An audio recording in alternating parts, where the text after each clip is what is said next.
the linear space of all continuous functions. Already you have seen this is a non-linear space under the one norm and infinite norm. We will prove today that CAB under infinite norm is a Banach space, but the same space under the one norm is not a Banach space.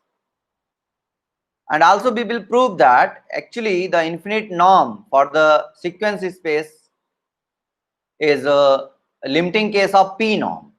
That means if you take limit P tends to infinity, then norm P tends to norm infinity. Okay. So already we have seen what the inclusion relation between LP and LQ when P is less than Q. So LP is contained in LQ if P is less than Q. You know that. So let us start with this one. Let me share. Okay. Today we will see some examples from function space, namely set of all continuous functions which forms a non-linear space under the one norm and infinite norm. So we will prove that CAB under infinite norm is a Banach space, that is, it is a complete non-linear space, whereas under one norm it does not form a Banach space. That means it is not complete under one norm. And we will prove that actually infinite norm is the limiting case of P norm. That is, under P norm, the infinite norm is the limiting case of P norm. That is, limit P tends to infinity, norm xp is equal to norm x infinity. Okay. Okay, so let us look at the PDF what I shared here. Okay. Fine.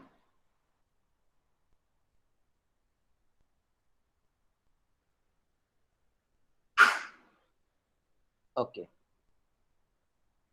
Okay, so let us start this one. CAB under one norm is a Banach space. Under infinite norm is a Banach space.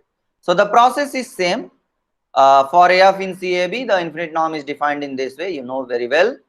So what we will do, take the Cauchy sequence in this non-linear space. Then we will prove that it converges to a point in CAB. That is, it is a continuous function defined on the closed interval A. Okay.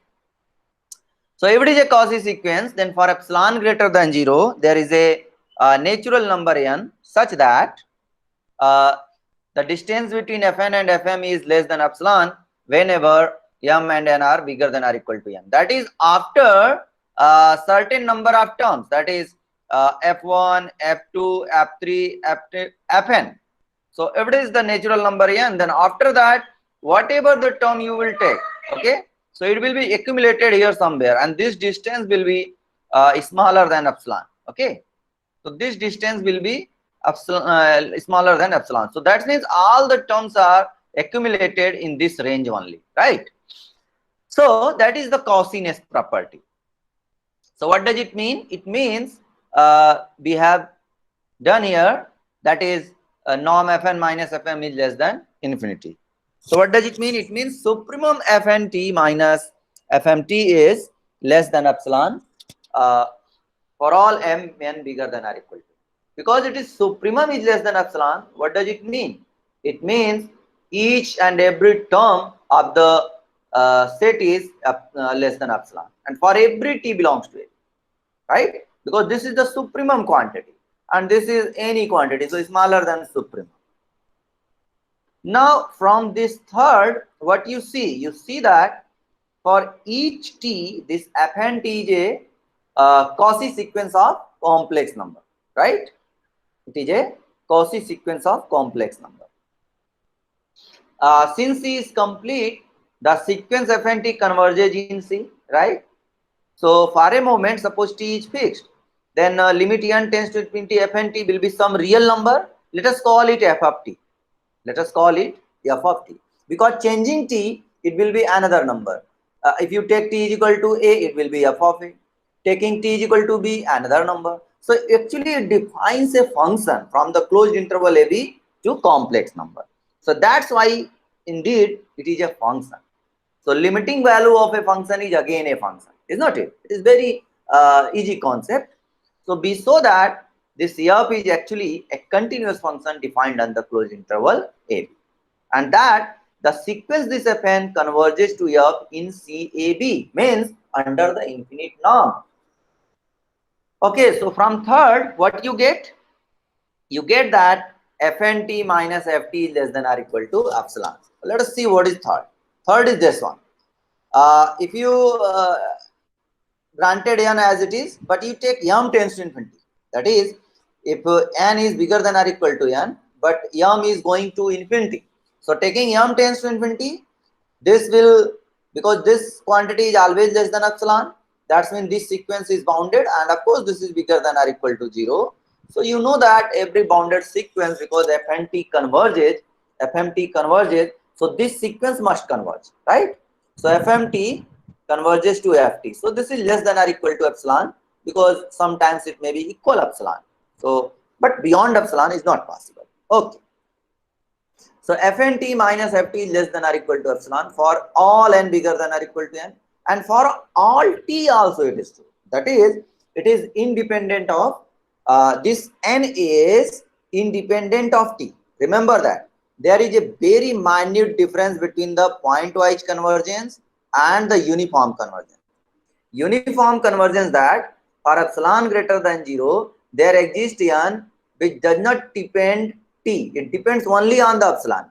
But in the point-wise convergence, the natural number n depends on both the epsilon and the point you choose, right? Okay. So here this is true for all t belongs to AB, meaning is that this n only depends on epsilon. Okay.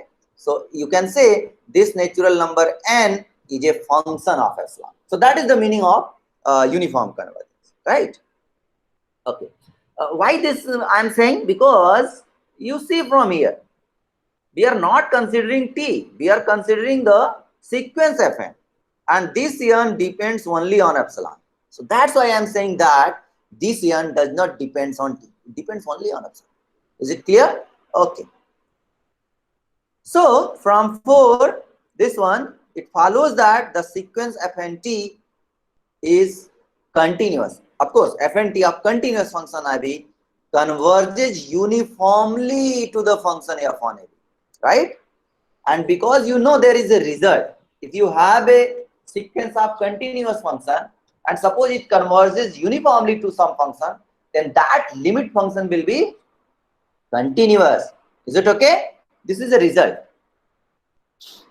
So this function f is continuous on AB. That means f belongs to CAB. For your sake of simplicity, for the detailed version, I have written this in the box. You can see. Because Fn is continuous, what does it mean? It means Fnt, I must write here Fnt. Fnt naught, okay, so this is T naught. Fnt naught minus Fnt is less than epsilon whenever T minus T naught is less than delta by the continuity. Because capital Fn is continuous, so it is continuous at every point. So in particular, if you take T naught, then still Fnt is continuous at T naught. So therefore, Fnt minus Fnt naught or Fnt naught minus Fnt is always smaller than epsilon whenever T is close to T naught. Okay, T is very close to T naught. Fine. Okay. What do you see?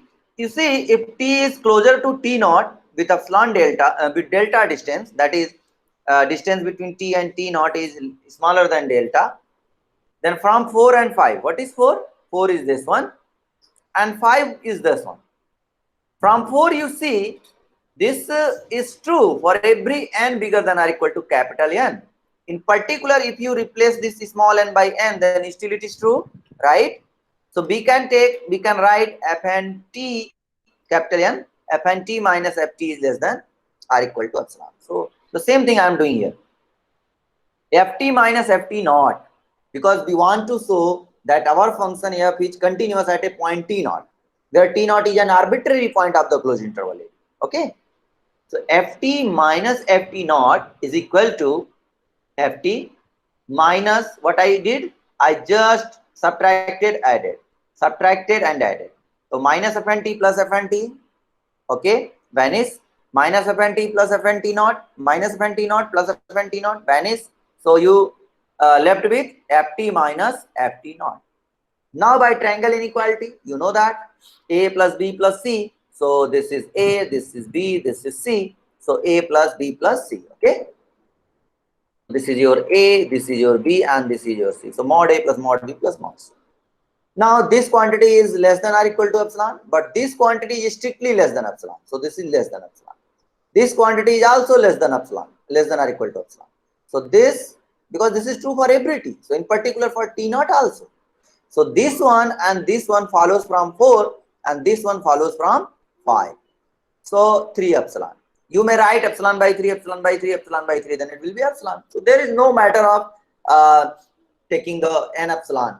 You take 100 epsilon, you take 1000 epsilon, does not matter, because epsilon is very arbitrary small number. Okay, arbitrary small number. It proves that whenever t to t naught, ft is close to ft naught, and therefore is continuous at t. So actually, the uniform convergence result is like this.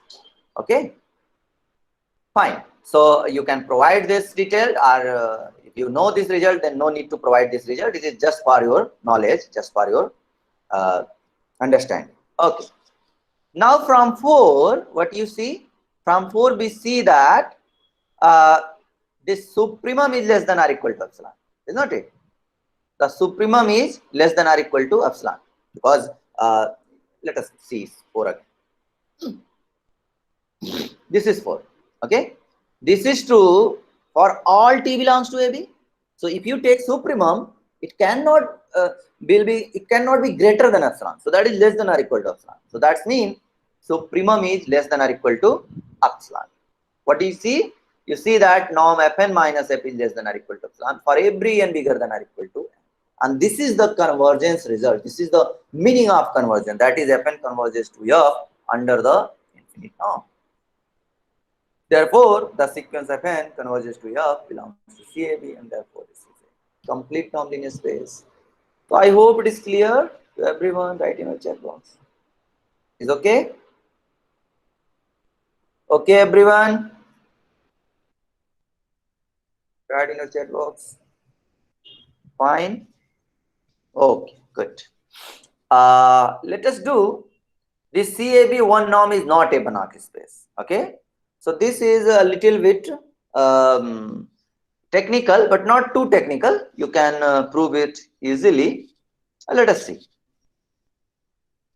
Actually, what we will do under the one norm. What you need to prove? You have to prove that the same linear space CAB, the set of all continuous functions, complex valued continuous function defined on the closed interval AB, which forms a linear space. Under one norm, it is a non-linear space, but it is not complete. That is, it is not a Banach space. So what you need to show? You need to show that there is some Cauchy sequence which does not converge to a function which is continuous. That is, you have a Cauchy sequence in CAB under one norm which does not converge to a continuous function. That means its limit is discontinuous function. If you can prove this one, then immediately you have shown that it's not a complete nonlinear space, right? To show that it is complete, every Cauchy sequence must converge in that set, right? In that nonlinear space. But to show it is not complete, it is enough to find a particular sequence. A single sequence is sufficient to show that this is not satisfied. To prove that it's satisfied, you need to provide all the details. But to justify that is not hold, just one condition is sufficient, right?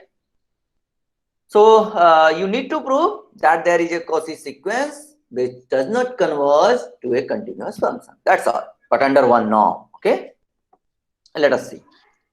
This is the detail.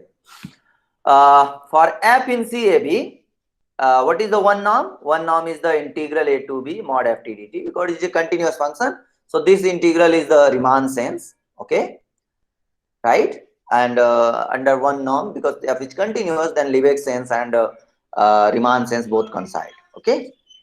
Now, so you understand in the Riemann sense, which is easy to understand, this integral, fine. Now we shall construct a Cauchy sequence Fn which does not converge in CAB under one norm. So what is the idea? Idea is on the closed interval AB, we will define a function like this. That is, we choose a natural number n such that C minus 1 by n is bigger than or equal to A. Of course, if you take n natural number, then C minus 1 by n will be bigger than A somewhere, right? So the idea is, let us choose C between A and B. This is the number C, right? And let us subtract 1 by n. Then of course C minus 1 by n will be here.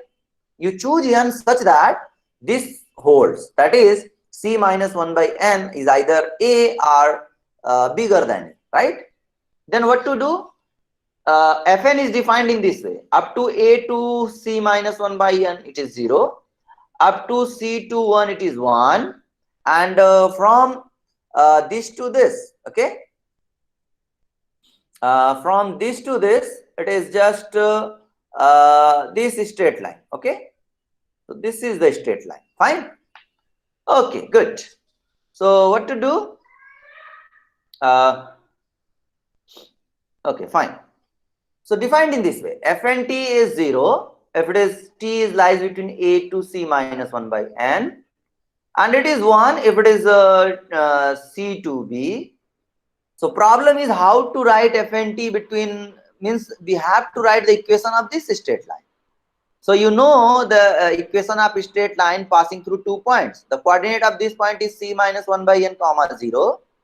The coordinate of this will be C comma 1, is not it? Then what is the equation of a line passing through x1, y1, x2, y2? You know very well. Y minus y1 is equal to y2 minus y1, x2 minus x1, right?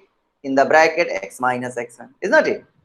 So y minus 0, 1 minus 0, right? This is y2 minus y1, then x2 minus x1. So what you see? You see y is equal to nt minus nc plus 1. Y means fnt. So this is the equation. So no need to remember this fnt. If you remember this structure and you remember this equation of line, you can write immediately what is the equation of this line. Okay? You just see. If you put t is equal to C minus 1 by n, you have nc minus 1. So minus 1 plus 1 cancel, nc cancel. So you have 0. And at C, if you put t is equal to C, you have the value 1. Is not it? You have the value 1 here. Okay? So this is a continuous function. So this is a sequence of continuous functions, right? So automatically this Fn belongs to CAB, of course, for all n bigger than 1 upon C minus. Okay. Possibly Fnt is defined when 1 by n is bigger than or equal to, less than or equal to C minus A. So you have this, right?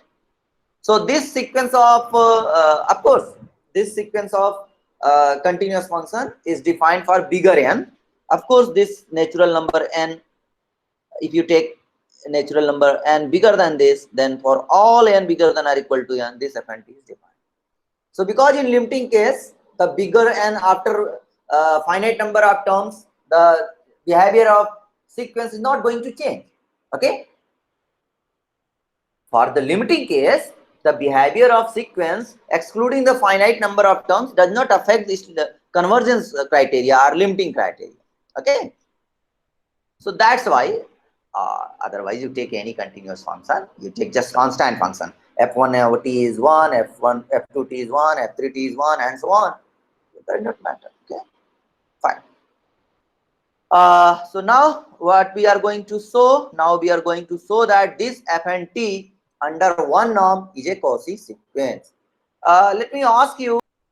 Let us proceed. Now we are going to prove that this Fn is a Cauchy sequence under one norm. So what is the idea? Let us choose n less than m for bigger n and m, of course. What you have? Norm 1 of Fm minus Fn is equal to, by definition, integral a to b mod Fmt minus Fnt dt. Now by the by the by the triangle inequality, you have mod A plus mod B. So integral A to B mod fm t dt, then integral A to B mod fn t dt. I am writing here A to C, here also A to C. Why? Because uh, uh, I have written something wrong.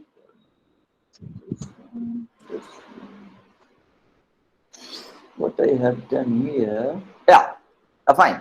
Because up to C to B, it is constant, right? Fn is equal to Fm on Cb is 1. So C to B, the function is same. So we can break in two parts, A to C plus C to B. So C to B, both the functions are same. So it is 0. So I have to consider only A to C, right? Actually, this is converted into integral A to C, is not it? Plus integral C to B. So integral C to B, it is 0. So here it is 0. So this is automatically cut out. Okay. So this integral vanishes. So you left with A to C integral. So by triangle inequality, you written this one. Again, this FMT is 0 up to A to C minus 1 by m. So, and again, this FMT can be broken as A to C minus 1 by m and C minus 1 by m to C. Similarly, FNT, for FNT we can write A to C minus 1 by n and C minus 1 by n to C. And by the definition of FNT, A to C minus 1 by n, FNT is 0. Similarly, FMT is equal to 0 when T lies between A to C minus 1 by m. So after C minus 1 by m to C and C minus 1 by n to C, this gives some values. And of course, this is positive. You see, this is non-negative. Okay. So that's why we do not put here the mod, right? We do not put here the absolute value. Okay. So reason is written here because Fm is 0 on this interval and Fn is 0 on this interval. So that's why this. So what you see now, what is the problem? The problem is to calculate the integral this one and the integral this one. Okay. So let us calculate this integral. So this is similar to this. Meaning is you need to calculate this area, is not it? So it is very simple because it is a triangle. You know the height is this one. Okay. You know the height is this one and base is this one, right? This is the base. So base is 1 by n and height is 1. So you know the formula 1 by 2 into base into height. So 1 by 2 into 1 by n, that is 1 by 2n. 1 by 2n. Similarly, this one is 1 by 2m. So of course, this goes to 0 as m and both tends to infinity. So what you see, this is going to be closer to 0. This is going to be 0. That means this is a Cauchy sequence, right? Fine. So this is a very interesting sequence, which is Cauchy sequence under one norm. Okay. So clear up to here.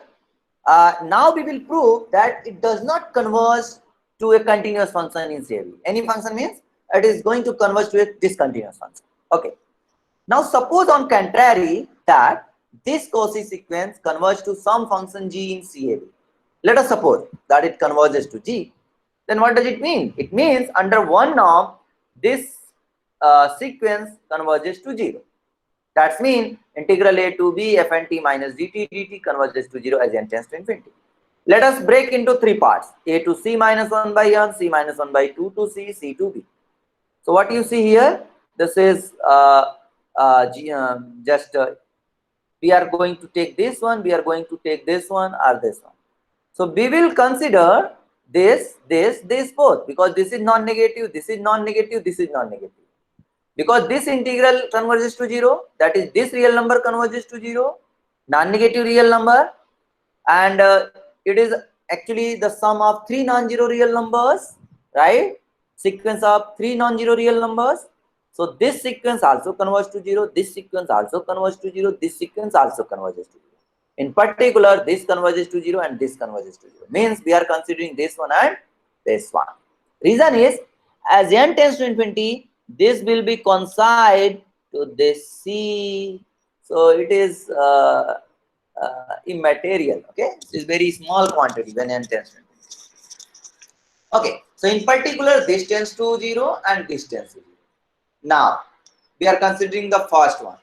0 is equal to limit n tends to infinity a to c minus 1 by n fnt minus gt dt. Now, limit n tends to infinity a to c minus 1 by n mod gt dt. Why? Because fnt is 0. Is not it? On a comma c minus 1 by n, on this closed interval, our function fn is 0. So you left with just gt, so mod gt. So what you have? You have just this integral a to c mod gt dt. Okay, so why this? Because the integral is a continuous function. So you know a result that limit n tends to infinity, this limit can go to this upper limit. Okay, upper limit. So you just put here limit n tends to infinity. So this becomes c. Is not it? So this is the by the property of integral, because integral is a continuous function, and therefore this limit here can be converted here. Okay, can be taken here. So that's why this limit goes to this one. So you have a to c mod gt, right? What do you see? Already we have seen mod gt means it is a non-negative continuous function. So a to c mod gt dt is 0. What do you see? Gt is 0. Otherwise, you know, this is nothing but the area under the non-negative function. And because it is continuous, so this area is 0. What do you mean? You means it is not possible if g is not 0. Is not it? If you take g is bigger than or equal to 0, of course, if you take mod g, which is a continuous function, okay, which is a continuous function, so its area will always be bigger than or equal to 0. Because its area is 0, that means the function must be 0. Already we have proved. Similarly, take the second one, limit n tends to infinity c to b fnt minus gt dt. So because fnt is 1 on cb, so we can write 1 minus gt dt. There is no concept of n. You see, in the integral there is no n, right? So you directly have 0 is equal to c to b 1 minus gt dt. Again by the same criteria, because gt is equal to 1 is continuous on cb, gt is continuous on ab, so therefore 1 minus gt is continuous, and because 1 minus gt is continuous, therefore gt is equal to 1 on ab. So from 1 and 2, from 1 you see that gt is 0 on ac, and from 2 you see gt is 1 on this. So you see that we get contradiction to the continuity of g at point c. Kyun? Because at the point c you have the value 1, and at the point c you have the value 0. That is, there is a sudden jump 0 to 1. So there is a discontinuity. In fact, this g is not a continuous, not a function actually. In fact, this g will not be a function at t is equal to c, because you cannot define two values for a function. So for making the function, for not contradicting the function concept, we are taking the limit as, when it is smaller than c, it is 0. When it is c to b, it is 1. So the limit n tends to infinity, fnt is 0 if t lies between a to c. You see from here, okay, see this function. If you increase n tends to infinity, if you take n is equal to 1, c minus 1 will be here. If you take n by 2 here, n is equal to 1, n is equal to 3, 1 by 3 will be here. N is equal to 1000 will be some near to here, right? So the function will be like this, function will be like this. So in limiting case, you have sudden jump from c to from a to c, and you have a sudden jump at the point c. So that's mean up to a to c the limit will be 0, and from c to b will be 1. So that's why this function is you have this limit, okay, this limit. So limit n tends to infinity fnt is 0 whenever t is smaller than c and bigger than or equal to a, and 1 at this. So clearly you see that this function is not continuous at the point c. Hence, Cauchy sequence fn does not converge in this one. Okay. I know it's somewhere it's technical also, so you may ask if you have any doubt. Okay, everyone?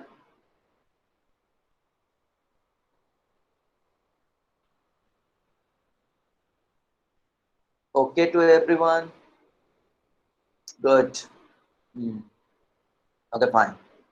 Uh, Further, okay, good. In fact, let us remark this. Indeed, ft is limit n tends to infinity fnt is 0 and 1, which is not continuous function. This limit is pointwise limit of fnt, is not it? What you see, actually the sequence cannot be a Cauchy sequence in infinite norm, right? Under the sup norm, it cannot be a Cauchy sequence because it is a Banach space. If it is a Cauchy sequence under infinite, this is very important point I am telling you. Okay, what I am telling? I am telling this sequence you have chosen here. This sequence of function f and t is a Cauchy sequence under one norm. But the same sequence is not a Cauchy sequence under the infinite norm, under the sup norm. Why?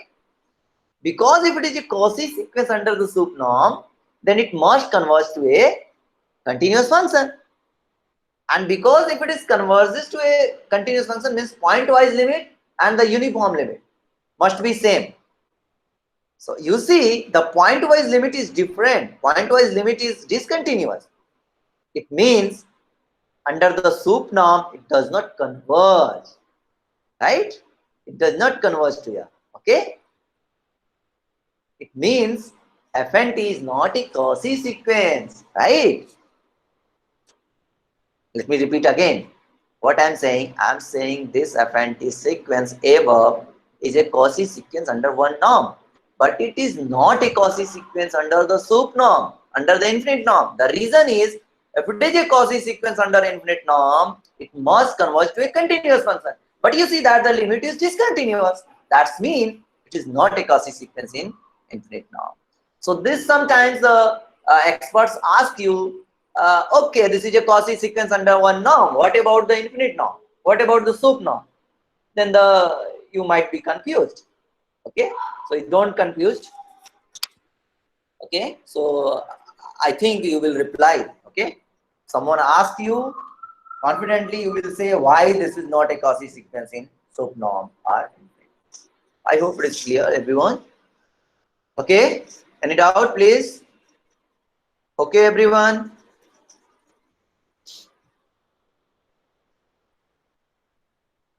Oh, good. I am not going into the detail of that one what I shared here. That means this is actually a question, you can say. Let us suppose that x is any sequence in LP, that is x is a vector in LP, and of course x is a sequence which is p summable. Then you know what is the p norm means. P norm means uh, the mod xn to the power p up to n is equal to 1 to infinity, this series whole to the power 1 by p, right? So this is finite, this sum is finite, this series is finite, then we say that x belongs to LP. And the norm given by this is called the p norm. Then this holds, means limit p tends to infinity norm x p is norm x infinity. What is norm x infinity? You know that. Supremum, okay, mod x n, okay. So this is the sup norm, and of course bigger than or equal to 1, right? So this is the infinite norm. So this is in some books you will find more easy way, but I have done in this way. If you have any difficulty, please ask. Okay. So because we are running out of time, so I am not going into the detail. Here it is a Sandwich theorem is applied, and you can see that this limit is just okay. So this is an easy proof. First you read it, you work out on that. If you have any problem, please discuss in next class. Okay.